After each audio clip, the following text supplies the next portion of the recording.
Hard work is the only path to success. Because you only fail if you don't try.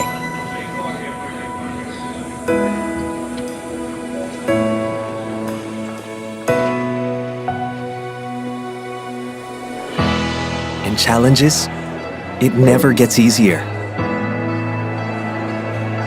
You must get better.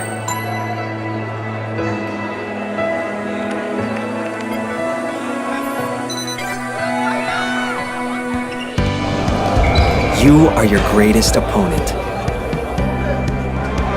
So don't be the same. Be better.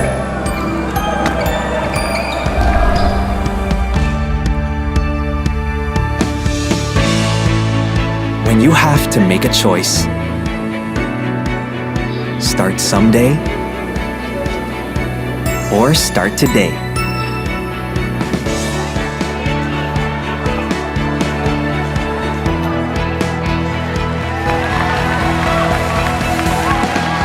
Always choose the path to success, because what you do today becomes who you are tomorrow. Be life ready. Choose STI. This program is rated PG. It contains themes and scenes which may not be suitable for very young audiences. Parental guidance is advised.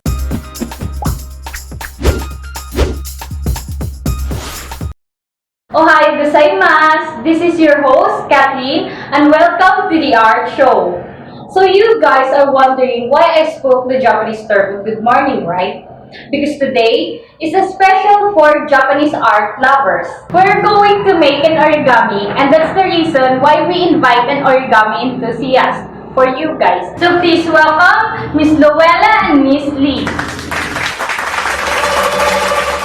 Hello everyone! Thank you for inviting us here at the art show. It's a pleasure to meet the both of you. Please have a seat. Thank you. So how was your day, guys? I'm a bit nervous since it's our first time here. I agree. We usually do vlogging. I can say that it's more comfortable to do. No offense, really. Not taken. Can you please enlighten us what is origami and how did you learn about that? Origami is a Japanese traditional activity of making animals, plants, and other various things such as toys and accessories using one single piece of paper. And we just learned it by watching YouTube tutorials about it. Can you please make a perfect origami for us? So what is the first step of making an origami and what are the materials needed? We only need origami paper and scissors to cut the paper. So let's begin. Okay. So first, we are going to make the tulip. Then after this, we are going to make the stem. Let's begin with a square sheet of origami paper. And rotate it like a diamond with color side down if you have a regular paper.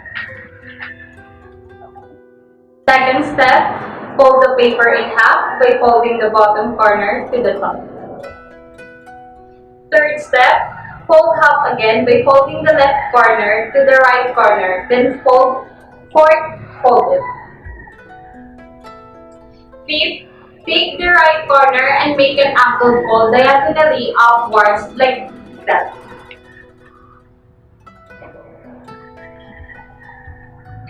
Step 6, take the left corner and wrap the flap around the rest of the figure. 7, fold the bottom corner backwards behind the figure. And now, let's make the steps. First, fold the paper in half from left to right. Then open it. Then grab the left and right corners and fold it to the center, making sure the left and right edges meet at the center face.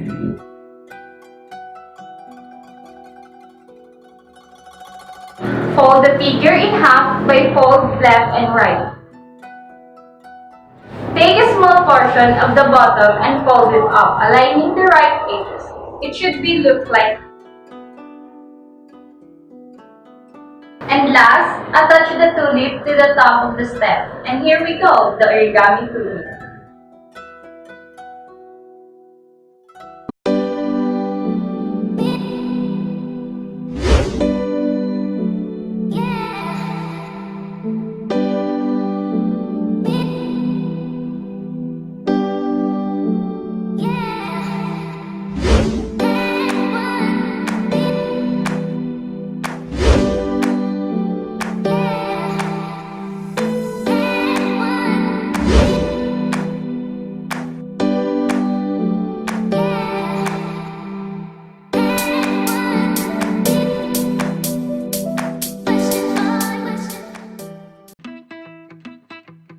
Origami is the traditional Japanese art of paper folding which started in the 17th century at the latest and was popularized outside of Japan in the mid-1900s. It comes from ori meaning folding and kami meaning paper. Kami changes to gami due to rendaku. Rendaku sequential voicing is a phenomenon in Japanese morphophonology that governs the voicing of the initial consonant of the non-initial portion of a compound or prefix word. There's much speculations about the origin of origami, while Japanese seems to have had the most extensive tradition. There is evidence of an independent tradition of paper folding in China as well as in Germany, Italy, and Spain, among other places. The earliest evidence of paper folding in Europe is a picture of a small paper boat in Tractatus de Spera Mundi from 1490. There is also evidence of a cut and folded paper box from 1440. In the early 1900s, Akira Yoshizawa, Kojo Uchiyama, and others began creating and recording original origami works. Akira Yoshizawa in particular was responsible for a number of innovations such as wet folding and the Yoshizawa Franlet diagramming system, and his work inspired a renaissance of the art form. Types of origami. Action origami. Origami not only covers still life. There are also moving objects. It can move in clever ways.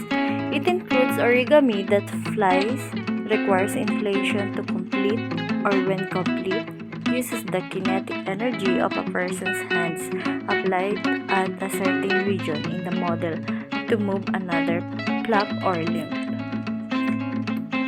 Modular origami. It consists of putting a number of identical pieces together to form a complete model. Normally, the individual pieces are simple, but final assembly may be tricky. Wet folding. It is an origami technique for producing models with gentle curves rather than geometric straight folds and flat surfaces. The paper is dampened so it can be molded easily. The final model keeps its shape.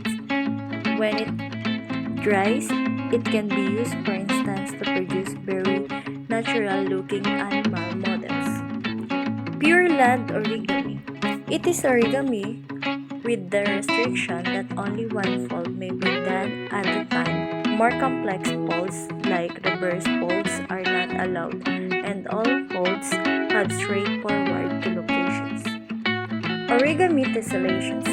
This branch of origami is one that has grown in popularity recently. A tessellation is a collection of figures filling a plane with no gaps or overlaps. In origami tessellations, pleats are used to connect molecules such as twist folds together in a repeating fashions. Origami, it is a Japanese term for paper cutting. Cutting was often used in traditional Japanese origami, but modern innovations in technique have made the use of cuts unnecessary. Most origami designers no longer consider models. with cuts to be origami, instead using the term origami to describe them. So guys, do you have any endorsement, announcement, or upcoming plans? We would like to invite you guys to like and subscribe to our YouTube channel. That's Luella and the Arts and Craft. That's all, thank you. And also encouraging everyone to start doing their own origami at their home. Thank you guys for coming at the art show and for sharing your knowledge about origami. And to you guys, thank you for tuning in. See you in the next episode here in the art show. Bye!